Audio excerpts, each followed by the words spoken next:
நண்பர்களே, ஸோ இன்னைக்கு நாம தேவாரா திரைப்படத்திலிருந்து ரிலீஸ் ஆன ஃபியர் சாங் அப்படிங்கிற இந்த ஒரு ஃபர்ஸ்ட் சிங்கரை தான் பிரேக் டவுன் பண்ண போகிறோம்.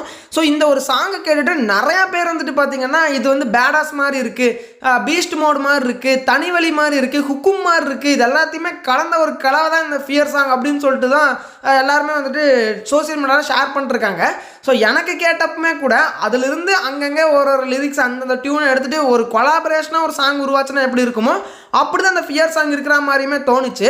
ஏன்னா இந்த ஃபியர் சாங் அப்படியே ப்ளே ஆகிட்டு இருக்கும்போது திடீர்னு நமக்கு பேடாஸுமா அப்படிங்கிற மாதிரி தான் வார்த்தையே வருது. அந்த ரேஞ்சுக்கு தான் வந்து பார்த்தீங்கன்னா மியூசிக்கே போட்டிருக்காரு. ஸோ ஆக்சுவலாக வந்துட்டு இந்த பாரா அப்படின்னு சொல்லிட்டு ஒரு சாங் வந்துருந்துச்சு இந்தியன் டூல் இருந்து. அதுக்கு முன்னாடியே இந்த ஃபியர் சாங் வந்துருச்சு. பட் பாரா சாங் கேட்குறப்ப வந்துட்டு ஒரு ஏஆர் ரஹ்மான் டியூனில் வந்து பார்த்தீங்கன்னா போட்டிருந்தாரு நம்ம அனிருத் அவர்கள். அனிருத் இந்த அளவுக்கு இப்படியெல்லாம் கூட பாட்டு போடுவாரா இருந்தால் யோசிக்க வச்சுது. ஆனால் இந்த ஃபியர் சாங்கை கேட்கும்போது என்ன அனிருத் மறுபடியும் உங்கள் வேலையை காட்டுறீங்களே அப்படிங்கிற மாதிரி தான் சொல்ல தோணுச்சு. இது ரெண்டும் ஒரே நேரத்தில் வந்ததுனால இதை வச்சு தனியாகவே ஒரு கண்டென்ட் பண்ணலாம் அப்படின்னு தான் யோசித்தேன். ஸோ அதாவது வந்துட்டு ஃபியர் சாங்னா இப்படி அனிருத்துடைய இந்த முகம் தான் ஃபியர் சாங், அனிருத்துடைய வேறு முகம் தான் பாரா சாங் அப்படின்னு சொல்லிட்டு.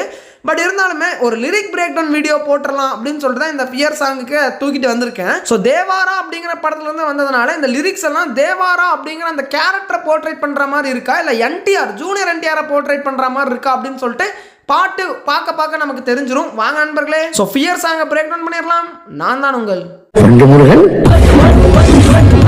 Thank you your honour, thank you.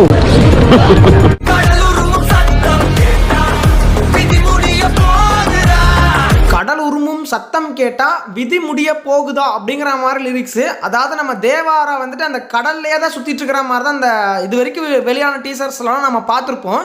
So அவர் வரும்போது அந்த கடலை உருமுற மாதிரி இருக்குமாமா. அந்த கடல் உருமுற சத்தம் கேட்டாவே வந்துட்டு போதும், எதிரில் நிற்கிறவனுடைய விதியே முடிஞ்சிரும் அப்படிங்கிற மாதிரியான லிரிக்ஸ் தான் அது. அதே மாதிரி கொலை நடுங்கிற அந்த பேரை கேட்டா எதிரிகளே லேதுரா அப்படின்னு சொல்றாரு. அதாவது நம்ம தேவாரா அப்படிங்கிற ஒரு பேரை கேட்டாவே எதிரிகளே இல்லாம போயிடுவாங்க அப்படிங்கிற மாதிரி சொல்றாருங்க.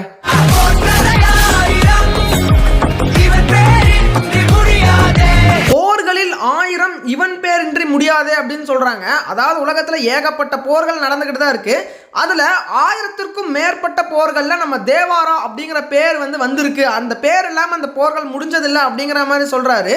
அதே மாதிரி விழுந்தவர்கள் 1000 இறுதியில் கண்ட முகம் தானே அப்படின்னு சொல்றாங்க. அதாவது போர் செஞ்சு ஒருத்தங்கிட்ட அடி வாங்கி எல்லாரும் கீழே விழுந்துடுறாங்கல்ல, எவன் தாண்டா நம்மளை அடிச்சான் அப்படின்னு சொல்லிட்டு எந்திரிச்சு பார்க்கும்போது அந்த இடத்துல நம்ம தேவாரா நிற்கிறாரு அப்படிங்கிற மாதிரியுமே சொல்றாங்க.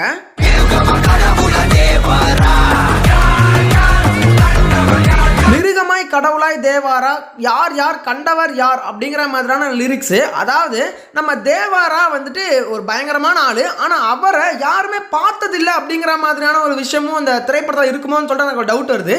எப்படி இந்த வீரப்பன் அப்படின்னு சொல்லிட்டு ஒருத்தர் காட்டுக்குள்ளேயே வந்துட்டு சுத்திட்டு இருந்தாரு. அவரை வந்துட்டு ஏகப்பட்ட போலீஸ் பிடிக்க முயற்சி பண்ணாலுமே ஆனா அவரை யாருமே அதிகமா பார்த்துருக்க மாட்டாங்க அந்த வீரப்பன் அப்படிங்கிற கேரக்டர். ஸோ மேபி அதே மாதிரி இந்த தேவாரா அப்படிங்கிற கேரக்டர் கடலுக்குள்ளேயே சுத்திட்டு இருக்கிற மாதிரியும் அவரை மேக்சிமம் யாரும் எந்த ஒரு மக்களுமே பார்க்காத மாதிரியான ஒரு பிம்பத்தை கொண்டு வரதுக்கான வாய்ப்புமே இந்த திரைப்படத்தில் இருக்கு.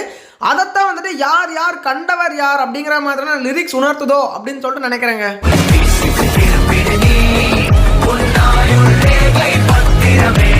இவங்கிட்ட மோதாதீங்கடா, அப்படி ஒரு வேளை மோதினீங்கன்னா உங்களுடைய ஆயுள் ரேகை இல்லாம பண்ணிடுவான் அப்படின்னு சொல்றாங்க. அதே மாதிரி இவனை நீங்க தொட்டு வணங்குனீங்க அப்படின்னா உங்களுடைய குடும்பமே செழிச்சிடும் அப்படிங்கிற மாதிரியுமே சொல்றாங்க.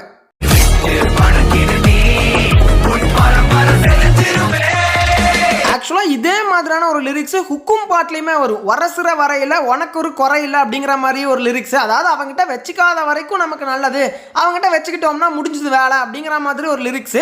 அதே மீனிங்கை தான் மாற்றி இந்த பாட்டில் போட்டிருக்காங்க. ஸோ அதாவது நான் என்ன சொல்ல வரேன்னா, இப்போ இந்த இடத்துல அதாவது இந்த தேவாராங்கிற திரைப்படத்தில் இந்த சாங்குக்கு பதிலாக பேடாஸ் போட்டாலுமே நல்லா தான் இருக்கும், ஹுக்கும் போட்டாலுமே நல்லா தான் இருக்கும், பீஸ்ட் மோட் போட்டாலுமே நல்லா தான் இருக்கும், மேட்ச் ஆகும். இந்த மாதிரி போடுற எல்லா பாட்டுமே அந்தந்த கதாபாத்திரத்துக்காக போடாமல் ஸோ அந்த ஆக்டர்ஸ்க்காக போடும்போது வேற வேற சாங்கை மாற்றி போட்டாலுமே மேட்ச் ஆக தான் செய்யும். ஆனால் பாரா அப்படிங்கிற சாங்கை தூக்கி இந்த இடத்துல போட்டோம்னா சத்தியமாக மேட்ச் ஆகாது.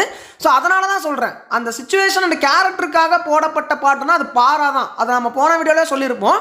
பட் இதெல்லாம் பார்த்தீங்கன்னா ஏதோ அந்த ஆக்டர்ஸ்க்காக போட்ட மாதிரி தாங்க தெரியுது.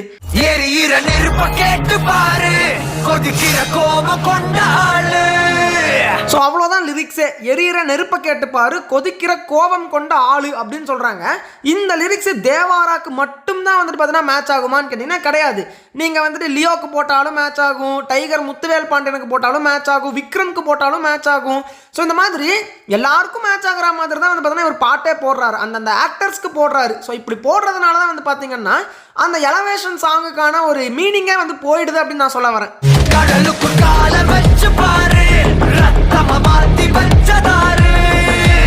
கடலுக்குள்ள காலை வச்சு பாரு, அது ரத்தமா மாறி இருக்கும், அதை மாற்றி வச்சது எங்கள் தேவாரா தான் அப்படிங்கிற மாதிரியான லிரிக்ஸு. ஸோ இந்த மாதிரி 1-2 லிரிக்ஸ் தான் வந்து பார்த்தீங்கன்னா தேவாராக்கு மேட்ச் ஆகிற மாதிரி இருக்குமே தவிர பாட்டு ஃபுல்லாக நீங்கள் கேட்டிங்கன்னா அந்த தேவாராங்கிற பேரை மட்டும் நீங்கள் தூக்கிட்டீங்கன்னா போதும். அந்த இடத்துல நீங்கள் லியோவை போட்டுக்கலாம், நீங்கள் வந்துட்டு ஜெயிலரை போட்டுக்கலாம், எப்படி வேணால் வச்சுக்கலாம். அப்படி தான் வந்துட்டு பார்த்தீங்கன்னா அவருடைய பாட்டே இருக்குது. ஒரு சில லிரிக்ஸ் தான் வந்து பார்த்தீங்கன்னா மேட்ச் ஆகிற மாதிரியே வைக்கிறாங்கங்க.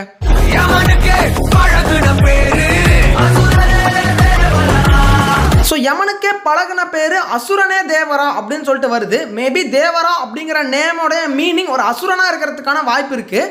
ஸோ தேவரா அப்படின்னு சொல்லிட்டு ஒரு அசுரன் இருந்தால் மாதிரியும் அவனுடைய அட்டுழியங்கள் வந்து பயங்கரமாக இருந்ததுனாலையும் ஸோ யமதர்மனுக்கே பழகின பேர் அப்படின்னு சொல்கிறப்ப வந்துட்டு இந்த தேவரா அப்படிங்கிற இந்த கேரக்டரோட அந்த கேரக்டரையும் மிங்கிள் பண்ணி காட்ட போகிறாங்களா அப்படிங்கிற மாதிரியான டவுட்டுமே வருதுங்க.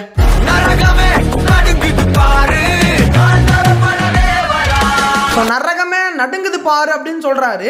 ஸோ தேவாரா அப்படிங்கிற பேரை கேட்டால் நரகமே நடுங்கும் அப்படின்னு சொல்கிறாங்க. அந்த கேரக்டருக்கு பில்டப் தான் கொடுக்குறாங்களே தவிர அந்த கேரக்டர் என்னென்ன பண்ணிச்சு, அதனால் என்னென்னலாம் முடியும், இந்த மாதிரியான லிரிக்ஸ் எல்லாம் அதில் இடம் பெறவே மாட்டேங்குது. இதுதான் வந்துட்டு அனிருத் மியூசிக்கில் வரக்கூடிய லிரிக்ஸில் இருக்கக்கூடிய ப்ராப்ளமே இதுதான். அந்த கேரக்டர் பெரிய ஆளு, அவன் பெரிய ஆளு, இவன் பெரிய ஆளுன்னா அது தேவராவும் பெரிய ஆளு தான், லியோவும் பெரிய ஆளு தான், எல்லாருமே பெரிய ஆளு தான். அதைத்தான் அவங்க சொல்லிக்கிட்டே இருக்காங்களே தவிர தேவாராவால் ஸ்பெசிஃபிக்காக என்ன பண்ண முடியும், அவன் என்னென்னலாம் பண்ணியிருக்கான், அவன் என்ன உதவிகள்லாம் பண்ணியிருக்கான், அதை வச்சு அந்த லிரிக்ஸை கொண்டு போயிருக்கலாம். அவன் பண்ண சம்பவம் என்ன, ஒரு நாள் வந்து பார்த்தீங்கன்னா கடலுக்குள்ளே வந்துட்டு அவன் போயிட்டு இருக்கும்போது பின்னாடி வந்துட்டு பயங்கரமான ஆட்கள் எல்லாம் துரத்திட்டு வந்தாங்க, அப்போ ஒரே ஆளா நின்று அவன் யுத்தம் பண்ணான், அதெல்லாம் வந்துட்டு அவன் லிரிக்ஸாக கொண்டு வரலாம். அதெல்லாத்தையும் வச்சாங்கன்னா நல்லா இருக்கும். ஆனால் இவங்க என்னடானா அவன் பெரிய ஆளு, அவனை பார்த்தா கொலை நடுங்கும், இவனை பார்த்தா கொலை நடுங்கும், இதையவே வச்சுட்டு இருந்தானுங்கன்னா எந்த ஆக்டருக்கு போட்டாலுமே அந்த லிரிக்ஸ்லாம் மேட்ச் ஆக தான் போகுது. ஸோ இதை கொஞ்சம் மாற்றி அமைச்சாருன்னா நம்ம அனிருத் அவர்கள் கொஞ்சம் நல்லா இருக்கும், அவருடைய மியூசிக் நல்லா இருக்கும் அப்படின்னு சொல்லிட்டு எனக்கு தோணுது.